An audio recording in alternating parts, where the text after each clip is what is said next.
Hello दोस्तों, मैं हूं सुशील कुमार। आप सभी का स्वागत करता हूं एकॉन देहरादून में। आप सभी के लिए लेके आया हूं most important topics of ओबीजी and paediatrics. किसके लिए? नॉरसेट 7 के लिए। क्यों? क्योंकि ये दो ऐसे सब्जेक्ट्स हैं जिनको मिनिमल इफर्ट के द्वारा हम मैक्सिमल प्रोडक्टिविटी निकाल सकते हैं। सर अभी क्यों बता रहे हैं? अभी आज तो एक दिन ही बचा है, तो अभी इसलिए बता रहा हूं कि आपको बस एक बार ये वीडियो देखना है और सोचना है अच्छा ये टॉपिक्स ये सब पॉइंट्स हमने देख लिया है। That's all. तो स्टार्ट करते हैं ओबीजी से। फर्स्ट टॉपिक है हमारा जीटीपीएल स्कोरिंग। जीटीपीएल स्कोरिंग में ये स्कोरिंग कैसे करते हैं इसका कैलकुलेशन देखना है। उसके साथ साथ एक एक जो अल्फाबेट है जी टी पी ए और एल, ये क्या डिनोट करते हैं इसको भी ध्यान में रखना है, क्योंकि पिछले टाइम ये आ चुका है। T in the G T P L denotes. ठीक है। इसके बाद most important topics EDD calculation. तो ईडीडी कैलकुलेशन में आपको क्या ध्यान में रखना है? नेगल्स फॉर्मूला तो ध्यान में ही रखोगे, उसके साथ साथ लीप ईयर को याद रखना। लीप ईयर कैसे कैलकुलेट करते हैं इसको भी याद रखना, तभी जाके जो लीप ईयर वाला क्वेश्चन अगर आ जाए तो उस पर आप गलत नहीं होगे। ठीक है। इसके बाद हम देखेंगे एपीएच के बारे में। एपीएच में आप क्या क्या देखोगे? एपीएच में आप देखोगे कि प्लेसेंटा प्रीविया क्या है और एब्रोप्सिया प्लेसेंटा क्या है। अगर ये दो कॉजेस हैं हमारा एपीएच के लिए, कौन ज्यादा इन्वॉल्व करता है, मैक्सिमम परसेंटेज कौन किस पे जाता है, ये ध्यान रखोगे। उसके बाद किस पे हम देखेंगे कि पोल ऑफ ब्लड देखने को मिलेगा, किस पे पेन होता है, किस में पेनलेस होता है, ये सारे चीजों को ध्यान में रखना है। उसके बाद आ जाते हैं पीपीएच में। पीपीएच में आपको देखना है मोस्ट कॉमन कॉज कौन सा है, इसके कॉजेस क्या क्या है, जैसे tone, tissue, trauma and thrombin. जो मोस्ट कॉमन है मसल टोन है, तो मसल टोन को याद रखना, मोस्ट कॉमन कॉज है। इसके बाद आपको यह भी देखना है कि नॉर्मल वेजाइनल डिलीवरी या सीएस या फिर हिस्टेरेक्टोमी, कौन सा केस में कितने अमाउंट ऑफ ब्लीडिंग होता है, ये भी आपको ध्यान में रखना है। उसके बाद हम देखेंगे मेंस्ट्रुअल साइकिल के बारे में। इसमें क्या क्या चीजें याद रखना है, जैसे इसके फेजेस क्या क्या है, यूटेराइन साइकिल में क्या क्या फेजेस है और हमारा ओवेरियन साइकिल में क्या क्या फेजेस है। इसके बाद इस्ट्रोजेन एंड प्रोजेस्टेरोन का इंपॉर्टेंस, और उसके बाद देखोगे कि कांस्टेंट फेज कौन सा है। अगर इतने दिन के साइकिल हैं तो ये साइकिल में कि कब होगा इसका ओव्यूलेशन, इसको भी याद में रखना है। ठीक है। उसके बाद आगे बढ़ते हैं, आगे देखेंगे science of pregnancy. Science of pregnancy में आप ये देखोगे कौन सा प्रिजम्पटिव साइन है, कौन सा प्रोबेबल साइन है और प्रिजम्पटिव कौन सा है। उसके बाद कौन सा प्रोबेबल है और पॉजिटिव साइन कौन सा है। प्रिजम्पटिव कौन सा है, प्रोबेबल कौन सा है एंड पॉजिटिव कौन सा है, ये तीनों चीज को ध्यान रखना। उसके साथ साथ ये जो साइंस है इसका कब होता है, कौन सा वीक में होता है, ये देखना है, और इसका डेफिनेशन क्या बोलते हैं इसको, ये दो चीजें ध्यान रखोगे। उसके बाद ये चादुइक और जैक्यूमर, जैसे इन दोनों को सेम ही होता है ये दोनों, तो इसमें कलर कैसे होते हैं, ब्लूइश डिस्कलरेशन किस में होता है, डस्की ह्यू कलर किस में देखने को मिलता है, पर्पल, वायलेट, क्या सारे चीजें एक ये दोनों में ही देखने को मिलता है, इसके ऊपर एक बार ध्यान रखना। उसके बाद आ जाते हैं एपिसियोटोमी। सर एपिसियोटोमी में क्या क्या देखना होगा? एपिसियोटोमी में आपको देखना है कि इसके जो मोस्ट कॉमन टाइप्स क्या है, जैसे मीडियोलेटरल हो गया, मोस्ट कॉमन टाइप देख लिया पहले, क्या देखा, मोस्ट कॉमन टाइप कौन सा है वो देख लिया। उसके साथ साथ आपको देखना है इसका कॉम्प्लिकेशंस क्या क्या है वो भी देखोगे, और लास्ट में इसका इमेज देख लेना, क्योंकि प्रीवियस ईयर्स में ये आ चुका है कि एपिसियोटोमी सीजर्स किसका, इसका सीजर का। ओके, ये चीजें हम ध्यान में रखेंगे एपिसियोटोमी में। उसके बाद आ जाते हैं पेरिनियल टीयर। पेरिनियल टीयर में आप क्या ध्यान में रखोगे? पहला तो इसका degrees of perennial tier, degrees याद रखोगे। उसके बाद इन्वॉल्वमेंट ऑफ ऑर्गन्स। ठीक है, कौन सा डिग्री में कितना इन्वॉल्वमेंट देखने को मिलता है।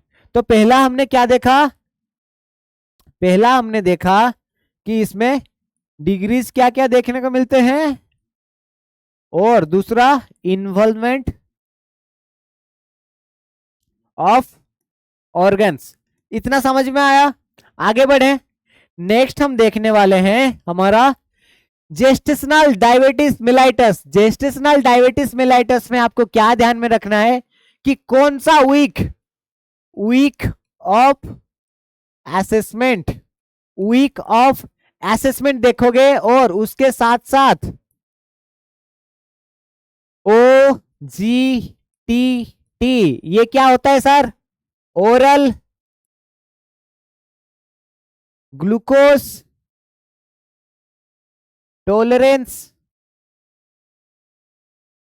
टेस्ट। ये क्या होता है, इसको भी ध्यान में रखना है। क्या देखोगे, पहले वीक ऑफ असेसमेंट, कौन सा वीक में हम एसेस करते हैं, उसके साथ साथ ओरल ग्लूकोज टॉलरेंस टेस्ट क्या होता है ये भी देखना है। उसके बाद आ जाते हैं गेस्टेशनल या जेस्टेशनल हाइपरटेंशन। इस पे क्या ध्यान में रखना है, इसके साथ में और एक चीज को ऐड करता हूं, एक हो गया हमारा जेस्टेशनल डायबिटीज मेलाइटस, दूसरा हो गया जेस्टेशनल हाइपरटेंशन। तो जेस्टेशनल हाइपरटेंशन के साथ साथ मैं आपको ये बताऊंगा कि जेस्टेशनल के साथ हमारा प्री एक्लाम्सिया, क्या प्री एक्लाम्सिया, ये क्यों बता रहा हूं, क्योंकि ये दोनों के बीच कुछ सिमिलरिटीज हैं और कुछ डिफरेंस है। हो सकता है ये भी क्वेश्चन में आ जाए। तो सिमिलरिटीज तो ये है कि 140/90, इस पे भी हमारा जो टर्म है, मतलब ब्लड प्रेशर का लेवल मोर देन 140/90 को कंसिडर करते हैं। बट इनमें डिफरेंस क्या है, ये डजंट इन्वॉल्व क्या, प्रोटीन यूरिया, प्रोटीन यूरिया देखने को नहीं मिलता है इसमें। But pre eclampsia involve proteinuria, proteinuria. ठीक है, तो प्रोटीन यूरिया अगर देखने को मिल रहा है, अगर इन्वॉल्वमेंट ऑफ प्रोटीन यूरिया मिल रहा है, उसको बोलेंगे हम प्री एक्लैम्सिया। अगर इन्वॉल्वमेंट नहीं है, वो आ जाएगा हमारा जेस्टेशनल हाइपरटेंशन। और एक चीज बता देता हूं, इसको भी देख लेना, प्री एक्लैम्सिया क्या है और एक्लैम्सिया क्या है।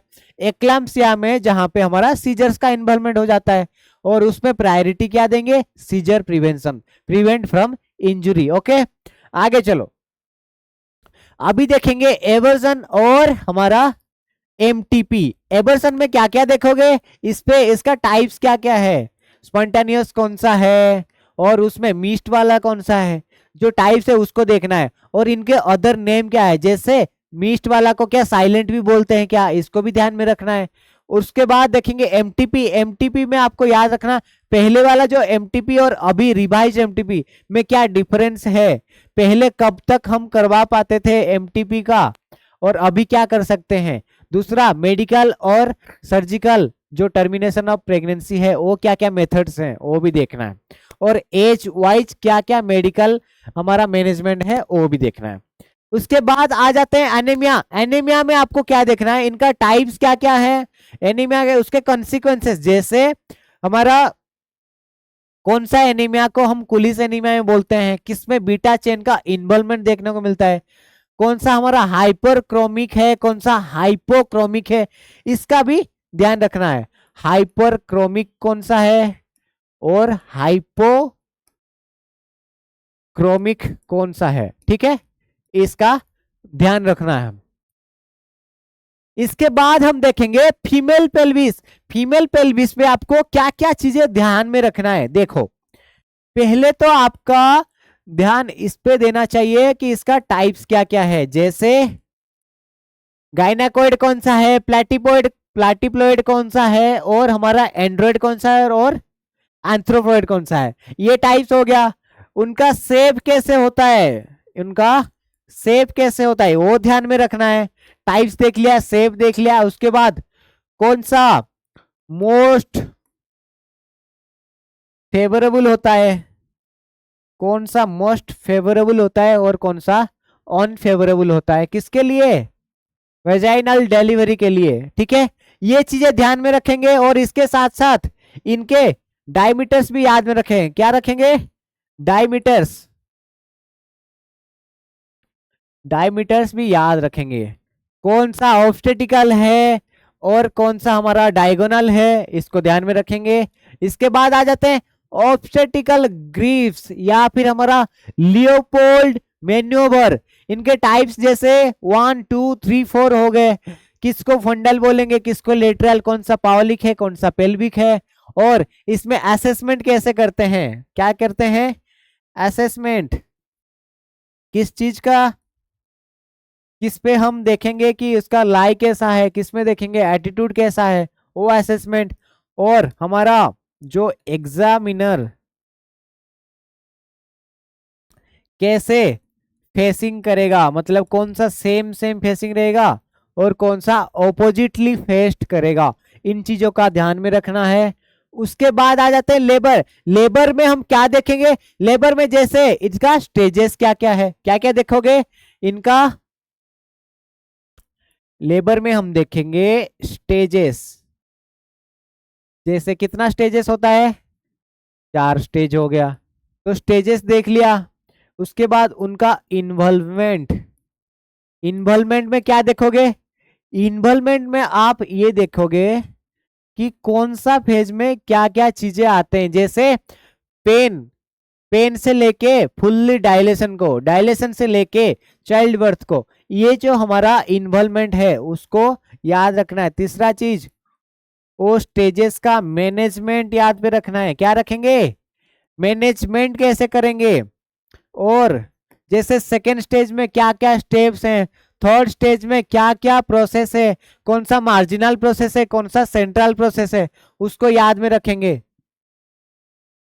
उसके बाद फॉर ऑब्जर्वेशन कितने टाइम है, तो सबके ड्यूरेशन भी आपको याद में रखना है। ठीक है, उसके बाद आ जाते हैं एंटीनेटल केयर। एंटीनेटल केयर में क्या ध्यान में रखना है, एंटीनेटल केयर में आपको ध्यान रखना है इसका नॉर्मल चेकअप्स कितने होते हैं और उसके बाद आइडियल चेकअप्स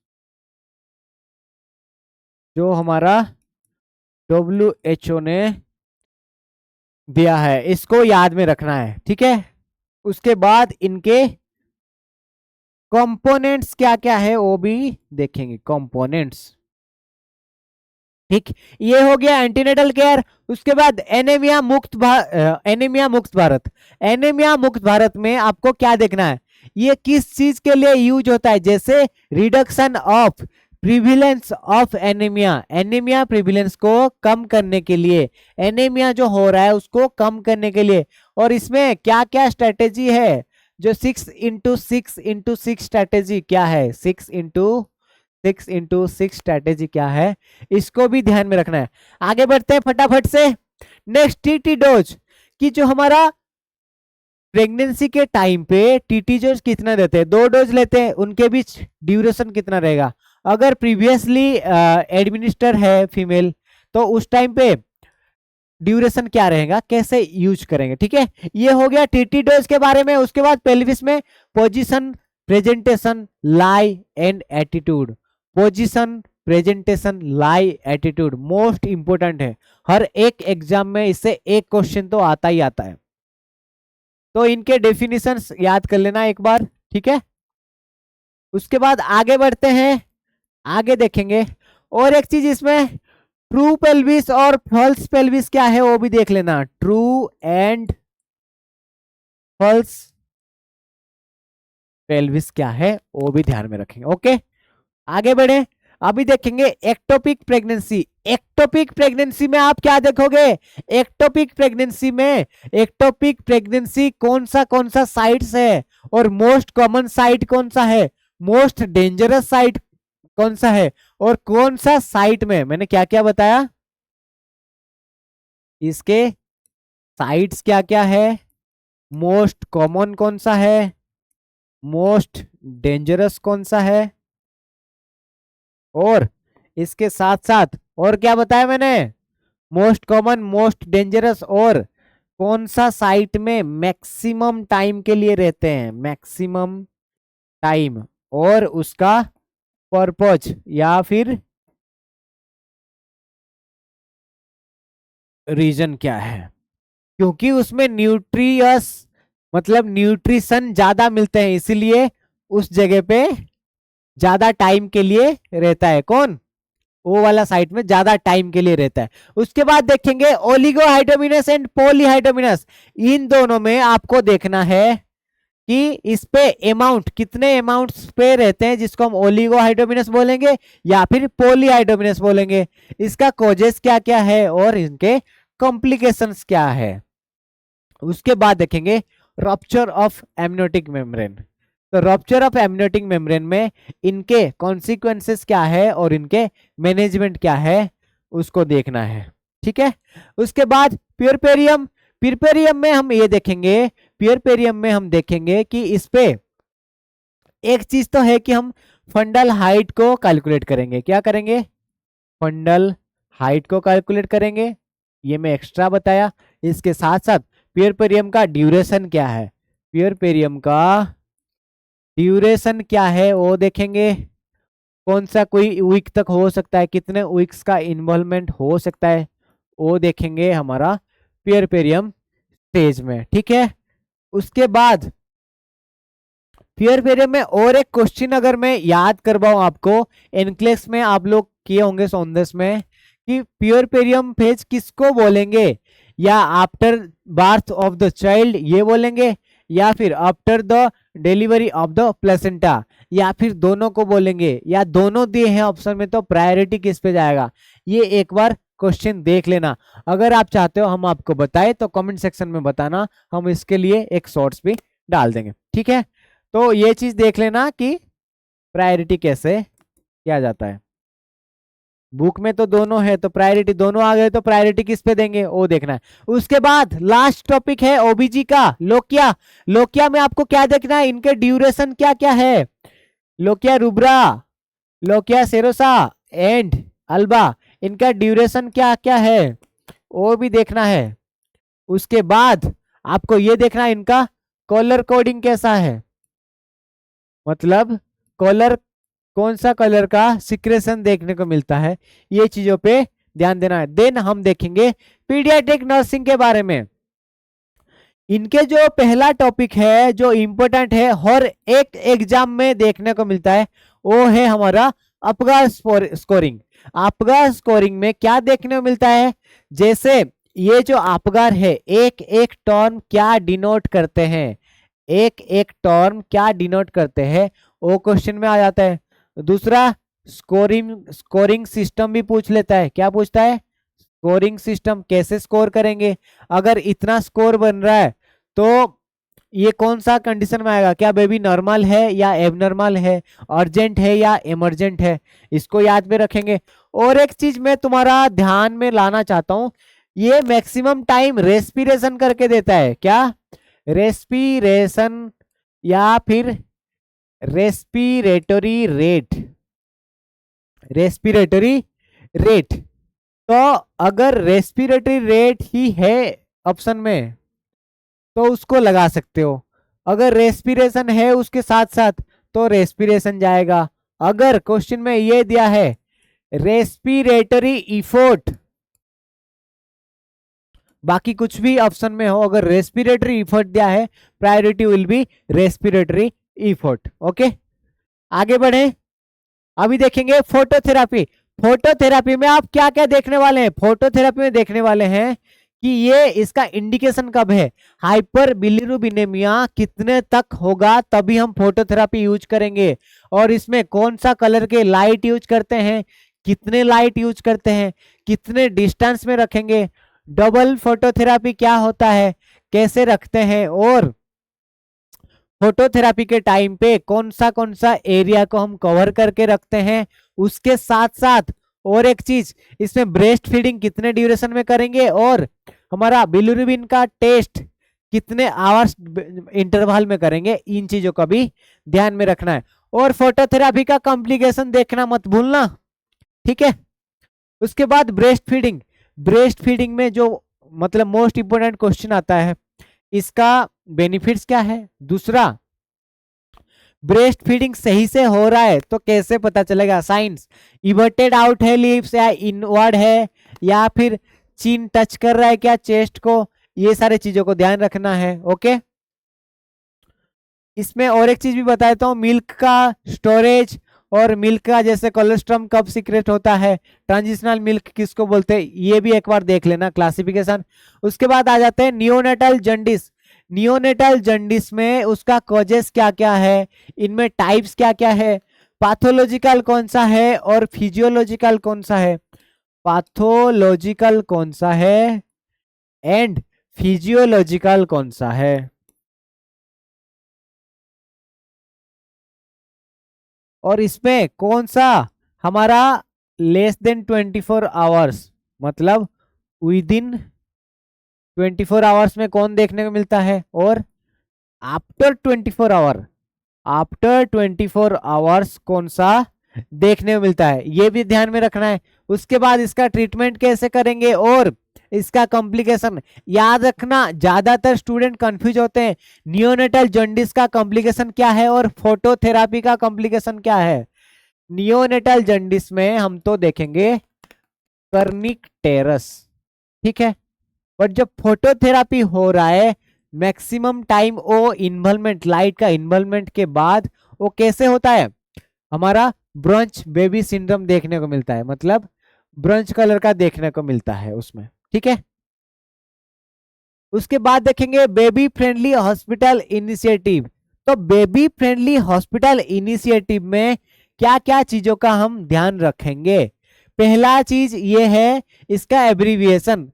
अगर ऐसे पूछ लिया कि BFHI क्या है, क्या बोला मैंने, BFHI का फुल फॉर्म बता दो, तो बेबी फ्रेंडली हॉस्पिटल इनिशिएटिव। इस पे और क्या चीज देखने वाले हैं, गोल्स क्या क्या है, इस पे जो 10 स्टेप है, मेनली फर्स्ट स्टेप क्या है वो पूछ लेता है। उसके साथ साथ आपको ये देखना है कि कौन सा ऑर्गेनाइजेशन इसको पॉइंट क्या था फिर बताया था। उसके बाद आ जाते हैं अंडर 5 क्लिनिक में। अंडर 5 क्लिनिक में हम क्या देखेंगे, इनका प्राइमरी फोकस क्या है। ये जो अंडर 5 क्लिनिक है इनका प्राइमरी फोकस क्या है वो देखेंगे, और उसके साथ साथ इनका tools used in under 5 clinic, जो हम बोलते हैं ग्रोथ चार्ट, क्या बोलते हैं, ग्रोथ चार्ट बोलते हैं। इनका जो टूल है वो देखेंगे। उसके साथ साथ हम इसको और भी तो बोलते हैं road to health chart, road to health chart. तो ये टूल्स को भी देखना, इनके कंपोनेंट्स भी देख लेना एक बार। ओके, इतना ही। उसके बाद देखेंगे ट्रैकियो इसोफेजियल फिस्टुला। इसमें हम देखेंगे ट्रैकियो इसोफेजियल फिस्टुला में टाइप्स, इसका टाइप्स क्या क्या है वो देखेंगे। ट्रैकियो इसोफेजियल फिस्टुला, इसका टाइप्स क्या क्या है और मोस्ट कॉमन टाइप क्या है, इसको मैं बता देता हूं। Most common type of TEF या ट्रैकियो इसोफेजियल फिस्टुला में मोस्ट कॉमन टाइप कौन सा है, वो है टाइप C। इसको याद रखना आसान हो जाएगा, क्योंकि अभी के टाइम पे सबसे ज्यादा यूज होने वाला चार्जर कौन सा है, टाइप C चार्जर। ये तो आप मानोगे ही। तो टाइप C चार्जर जैसे याद उसी से रख लेना, टाइप C वाला हमारा मोस्ट कॉमन टाइप है TEF, ट्रैकियो oesophageal fistula. ट्रैकियो oesophageal fistula का मोस्ट कॉमन टाइप है टाइप C। ओके, उसके बाद देखेंगे पाइलोरिक स्टेनोसिस। पाइलोरिक स्टेनोसिस पे आप क्या देखोगे, इस पे कौन सा एरिया इन्वॉल्व होता है, कौन सा एरिया का कौन सा मसल इन्वॉल्व होता है, इसमें कैसा शेप का मास देखने को मिलता है, इसका साइन एंड सिम्टम में या प्रोजेक्टाइल वॉमिटिंग देखने को मिलता है, या बिलियस वॉमिटिंग देखने को मिलता है, या नॉन बिलियस वॉमिटिंग देखने को मिलता है। इस चीजों का ध्यान रखना। ओके, उसके बाद टेट्रालॉजी ऑफ फैलेट। इसमें जो 4 कंडीशंस आते हैं वो क्या क्या होते हैं वो देखना है। और इसमें अगर एक्सरे कर रहे हैं, एक्सरे में जो हमारा बूट शेप का हार्ट, ये भी याद रखना है, बूट शेप हार्ट देखने को मिलता है। क्या देखने को मिलता है? बूट शेप का हार्ट देखने को मिलता है, ठीक है। उसके बाद देखेंगे प्रोटीन एनर्जी माल न्यूट्रिशन। प्रोटीन एनर्जी माल न्यूट्रिशन में मारास्मस क्या है, क्वाशियरकर क्या है, मारास्मिक क्वाशियरकर क्या है, वो ध्यान में रखना है। किसमें प्रोटीन का डेफिशिएंसी होता है, किसमें प्रोटीन प्लस एनर्जी का डेफिशिएंसी होता है। अगर प्रोटीन प्रोटीन का खत्म हो रहा है, प्रोटीन डेफिसिट हो रहा है, तो उसमें हेयर में कलर क्या क्या चेंजेस देखने को मिलेंगे, वो सारी चीजें एक बार देख लेना। जो आपने रेड लाइन में नोट्स में लिखे होंगे ना, बस वो रेड रेड पॉइंट्स में बता रहा हूं। Neural tube defect, neural tube defect जैसे हमारा स्पिना बिफिडा अकल्टा हो गया, मेनिंगोमाइलोसिल और माइलोसिल, इसमें कौन सा, किसमें स्पाइनल इन्वॉल्वमेंट हो रहा है और किसमें स्पाइन का जो हमारा स्पाइन इन्वॉल्व नहीं हो रहा है, इसको ध्यान में रखना। सॉरी। उसके बाद एनएलसेफाली, एनसेफालोपैथी या हमारा एनसेफालोसील, इसको ध्यान में रखना है, पाथी नहीं एनसेफालोसील आएगा। उसके बाद क्रोमोजोमल एबनॉर्मालिटी, क्रोमोजोमल एबनॉर्मालिटी में मोस्ट कॉमन पूछता है जो एग्जाम में, down syndrome, Edward syndrome, Turner syndrome और क्लीनफेल्टर सिंड्रोम। मेल और फीमेल का केस में कौन सा देखने को मिलता है, एज वाइज कौन सा देखने को मिलता है, ठीक है। और किसमें कौन सा एबनॉर्मालिटी देखने को मिलता है, कितने नंबर क्रोमोसोम में। तो जैसे एक ट्रिक बनाया मैंने अभी, जैसे हमारा एक हो गया 13 इयर्स, एक हो गया 18 इयर्स और एक हो गया 21 इयर्स। तो जैसे अभी थोड़ा ऐसे चल रहा है ना कि छोटे बच्चे भी गर्लफ्रेंड बॉयफ्रेंड बनाने लग गए, तो शुरुआत हो जाती है हमारा 13 ईयर से। तो मान लो इधर से पटा लिया, ठीक है, तो ये हो गया हमारा पटाऊ सिंड्रोम। कौन सा सिंड्रोम? पटाऊ, ये हो गया हमारा पटाऊ सिंड्रोम, ठीक है, पटाऊ सिंड्रोम। इसके बाद 18 इयर्स तक आते आते इनका एंगेजमेंट हो जाता है, क्योंकि इससे पहले तक कर नहीं सकते। तो जब 18 इयर्स होते ही इनका हो जाएगा, क्या हो जाएगा? Engagement, engagement. तो इसी से याद रखेंगे कौन सा सिंड्रोम, हमारा एडवर्ड सिंड्रोम। कौन सा सिंड्रोम? Edward syndrome. तो ये 13 18 क्या है, याद तो है ना, ये क्रोमोजोमल एबनॉर्मालिटी उतने नंबर क्रोमोजोम में, ये एज नहीं बता रहा हूं, ये तो बस याद करने के लिए बता रहा हूं आपको, ठीक है। और 21 तक आते आते ना पैसा है ना घर वाले संभाल रहे हैं, तो अभी इनके बीच दिक्कतें आने शुरू होते हैं, तो इसी टाइम पे हो जाता है डाइवोर्स, और इसमें देखने को मिलता है हमें डाउन सिंड्रोम। तो मेरे बस याद रखने के लिए ये बोल रहा हूं कि जब हमारा chromosomal abnormality in the number 13 Patau syndrome, number 18 trisomy, trisomy 18, trisomy 13 हमारा पटाऊ सिंड्रोम, एंड ट्राइजमी 18 कौन सा? Edward syndrome. Trisomy 18 Edward syndrome, and trisomy 21 जो सबको पता है हमारा डाउन सिंड्रोम। ओके, इतना याद में रख लोगे, ये तो नहीं भूलोगे भाई, हैं? चलो आगे बढ़ते हैं। हाइड्रोसेफेलस, हाइड्रोसेफेलस में आपको याद रखना है इनका कॉजेस क्या क्या है, टाइप्स में रखना है, कौन सा कम्युनिकेबल है, नॉन कम्युनिकेबल है। उसके साथ साथ आपको ये याद रखना है इसका कॉमन साइन एंड सिम्टम्स क्या क्या है, किसमें सनसेट आई देखने को मिलता है, सनसेट आई को और क्या बोलते हैं, ये सारी चीजें। उसके बाद थियोरीज ऑफ डेवलपमेंट, ये जो थियोरीज है कौन कौन दिए हैं उसको याद रखना है, और इनमें क्या क्या इन्वॉल्वमेंट, मतलब कैटेगराइजेशन कैसे किया गया है उसको ध्यान में रखना है। उसको क्वेश्चन पूछ लेता है। साइको सोशल थ्योरी कौन दिए हैं, साइको सेक्सुअल थ्योरी कौन दिए हैं, इन सारी चीजें। ठीक है, उसके बाद इम्यूनाइजेशन शेड्यूल, ये तो आपको पता है एज वाइज पूछता है इम्यूनाइजेशन शेड्यूल में कि एट बर्थ क्या देंगे या फिर 9 मंथ में क्या देंगे, उसके साथ सप्लीमेंट क्या देंगे और उसका कॉम्प्लिकेशन क्या हो सकता है। मोस्ट हीट सेंसिटिव कौन सा है, मोस्ट कोल्ड सेंसिटिव कौन सा है, उसके साथ साथ कोल्ड चेन क्या है, और इसका स्टोरेज भी याद रखना है। स्टोरेज कितने डिग्री सेल्सियस में इसको रखते हैं या क्या उनका स्टोरेज के लिए रहता है, इतना ध्यान में रखोगे। आगे बढ़े, उसके बाद सुचर्स एंड फंटानेल्स। सुचर्स कौन सा सुचर्स कहां पे देखने को मिलता है और क्या क्या सुचर्स पाए जाते हैं, किसको किसको ये इन्वॉल्व करता है। उसके बाद फंटानेल्स, एंटीरियर फंटानेल्स को और क्या बोलते हैं, इसका शेप कैसा है, ट्राइंगल वाला कौन सा है और दूसरा कौन सा है, ये सारे चीजें ध्यान में रखोगे। उसके बाद ये जो फंटानेल्स है वो किनको इन्वॉल्व करते हैं और कौन सा पहले क्लोज होता है, कौन सा 1.5 मंथ में होता है, कौन सा 1.5 ईयर में होता है। ठीक, उसके बाद रिफ्लेक्सेस, रिफ्लेक्सेस तो बहुत सारे हैं, कौन सा सबसे अर्ली रिफ्लेक्सेस है, कौन सा सबसे लेट में डिसअपियर होता है, कौन सा जल्दी अपियर होता है।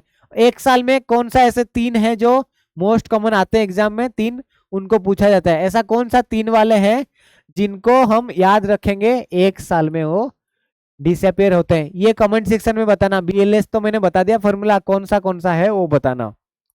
उसके बाद हमारा kangaroo mother care, kangaroo mother care में इसका इंडिकेशन क्या है और इसका बेनिफिट्स क्या है। रोमिंग इन क्या है, रोमिंग इन क्या है, इन सारे चीजों को ध्यान रखना है।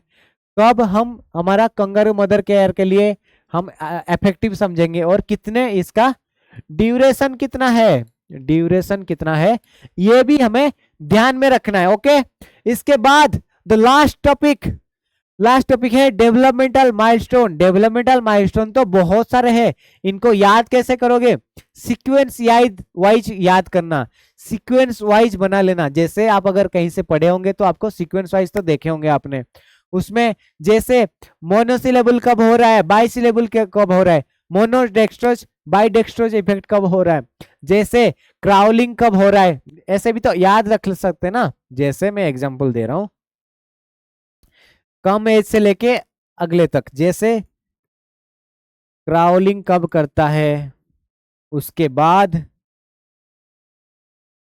क्रीपिंग कब करता है, देन वॉकिंग, रनिंग, 5 साल तक आते आते जंपिंग।